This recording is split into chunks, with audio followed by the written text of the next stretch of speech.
Hello எல்லோரும் எப்படி இருக்கீங்க? நாங்கள் எல்லோரும் இந்தியா ட்ரிப் பிளான் பண்ணியிருக்கோம் சான்வி குட்டியோடைய ஃபஸ்ட் இயரை ஒட்டி. ஸோ இந்த வீடியோவில் என்ன பார்க்க போகிறோன்னா, ஸோ பேக்கிங் அப்புறம் கிளம்புறதுக்கு முன்னாடி நடந்த அலப்பறைகள் அதை பற்றி தான் பார்க்க போகிறோம். ஸோ வாங்க வீடியோக்குள்ளே போகலாம். ஸோ இந்தியா வந்தாச்சு. ஸோ ஃபியூ டேஸ் ஆச்சு. நான் இதை எப்போ அப்லோட் பண்ண போகிறேன்னு எனக்கு தெரில. போயிட்டு வந்து அப்லோட் பண்ணுறேன்னா இல்லை இப்போது நடுவில் அப்லோட் பண்ண முடியுதான்னு எனக்கு தெரியல. ஸோ இந்த வீடியோ எடுக்கும் போது நான் இந்தியா வந்து ஒரு ஃபியூ டேஸ் ஆகிருக்கு.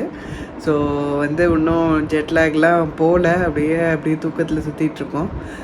ஸோ நாங்கள் வந்து பென்டன்வில்லேருந்து டெக்ஸஸ்லேருந்து ஏர் ஃப்ரான்ஸில் நாங்கள் ட்ராவல் பண்ணி அப்புறம் டொமஸ்டிக் ஃப்ளைட் எடுத்து வந்தோம். ஸோ இவ்வளோ நாள் வந்து யூஸ்வலி எல்லாமே வந்து இன்டர்நேஷ்னல் ஃப்ளைட்ஸில் வந்துட்டு காரில் வந்து தான் பழக்கம். இந்த தடவை சான்வி குட்டினால் ஃபைனல் லெக் வந்து டொமஸ்டிக்கில் போட்டிருந்தோம். ஸோ என்ன கன்ஃபியூஷன் ஆகிடுச்சுன்னா, வழக்கம் போல் நான் கொஞ்சம் 6 பெட்டி அலவுடு எங்களுக்கு. பட் நான் வந்து 3 பெட்டி தானேன்னு சொல்லி பேக் பண்ணிட்டேன். பட் ஆனால் 3 வந்து டொமஸ்டிக்னால 15 மட்டும்தான் அலவுட். ஸோ எல்லாத்தையும் ரீஷஃபில் பண்ணி பேக் பண்ணுறாப்புல இருந்தது. ஸோ அந்த அலப்பறைகள்லேருந்து நம்ம இந்த வீடியோ ஆரம்பிப்போம். என்ன விஷயம், பேக்கிங்லாம் முடிச்சிட்ட போல் இருக்கு ஒரு வாரத்துக்கு முன்னாடியே. ஸோ இந்த மாதிரி பிளாஸ்டிக் பாக்ஸஸ் எங்கள் ஃபேமிலியில் ரொம்ப பிடிக்கும். ஸோ யாருக்கெல்லாம் பிளாஸ்டிக் பிடிக்குமோ, பிளாஸ்டிக் அப்புறம் இந்த மாதிரி குட்டி குட்டியாக கிளாஸ் பாக்ஸஸ்லாம் நிறையா வாங்கியிருந்தேன். ஸோ அதெல்லாம் வந்து ரிட்டன் போடுறாப்புலாம் ஆகிடுச்சு நமக்கு வந்து வெயிட் ரெஸ்ட்ரிக்ஷன்னால். ஏன்னா நான் கடைசி விங் வந்து டொமஸ்டிக்னு ரியலைஸ் பண்ணாமல் ரொம்ப வந்து நிறையா வாங்கிட்டேன் கிஃப்ட்ஸ் எல்லாம். அப்புறம் நம்ம சான்வி குட்டி திங்ஸ் தான் ப்ரையாரிட்டி இல்லையா? ஸோ அதனால் எல்லாத்தையும் ரீஷஃபில் பண்ணி ரிட்டன் போட்டு அப்படி இப்படின்னு கொஞ்சம் பெரிய வேலையாகிடுச்சு. நான் யூஸ்வலி கொஞ்சம் முன்னாடியே பேக்கிங்லாம் முடிக்கிற ஒரு டைப்பு. கொஞ்சம் 1 வீக் பிஃபோர் இந்த மாதிரி ஒரு ரீஷஃபில்லிங் இருந்ததுனால ரொம்பவே ஸ்ட்ரெஸ் ஆகிடுச்சு. பட் ஸ்டில் அந்த வீக்கெண்டே வந்து எல்லாத்தையும் ரீபேக் பண்ணி அப்புறம் ரொம்ப இம்மீடியட் ஃபேமிலிக்கு மட்டும் தேவையானதை வாங்கி பேக் பண்ணி வெயிட் எல்லாமும் பார்த்து ஸ்டிக்கர்லாம் ஒட்டி ரெடி பண்ணி வச்சோம். கிளம்புறதுக்கு முதல் நாள் வந்து சிங்கில் வந்து பேக்கிங் சோடா அண்ட் வினிகர் போட்டால் அது அழகாக பஃப் பண்ணி எல்லாத்தையும் ஃபுல்லாக க்ளீன் பண்ணிவிடும். இந்த சீவரில் இருக்கிற ஸ்மெல் எல்லாமும் இருக்காது. ஸோ ரொம்பவே நீட்டாக க்ளீன் ஆகிடும். ஸோ அதனால் வந்து நெக்ஸ்ட் டே ஃப்ரைடே மத்தியானம் கிளம்புற மாதிரி பிளான்.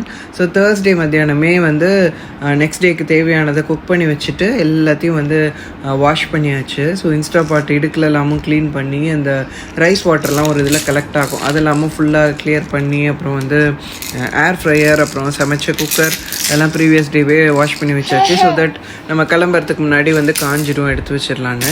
ஸோ நெக்ஸ்ட் டே லஞ்சுக்கு புலாவ் தான் பண்ணியிருந்தேன். ஸோ பேலன்ஸ் இருக்கிற எல்லாத்தையும் அள்ளி போட்டு ஒரு புலாவ்.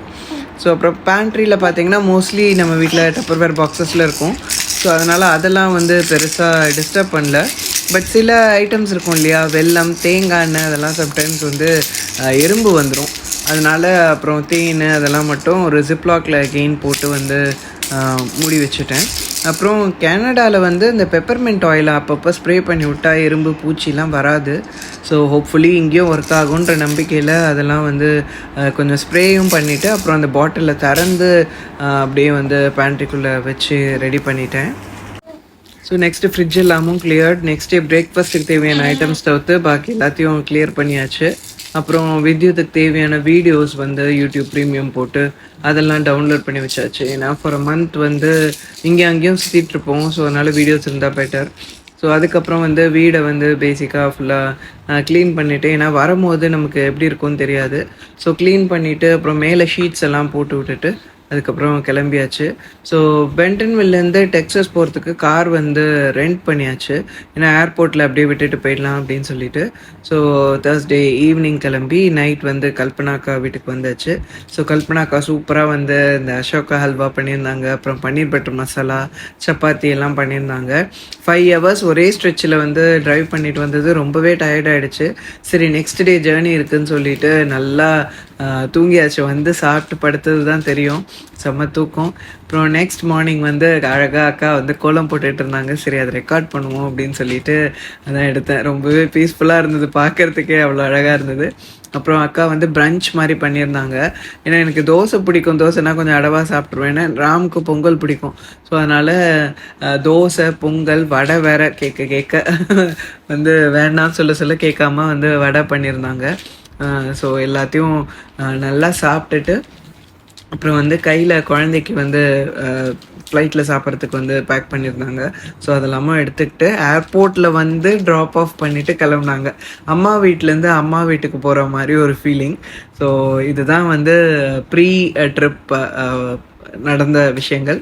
ஸோ நெக்ஸ்ட் வீடியோவில் எங்களோட ஜேர்னி எப்படி இருந்தது அண்ட் ஃப்ளைட்டில் என்ன ஃபுட் இருந்தது அதை பற்றிலாம் போடுறேன். Thanks for your time. Take care. Bye.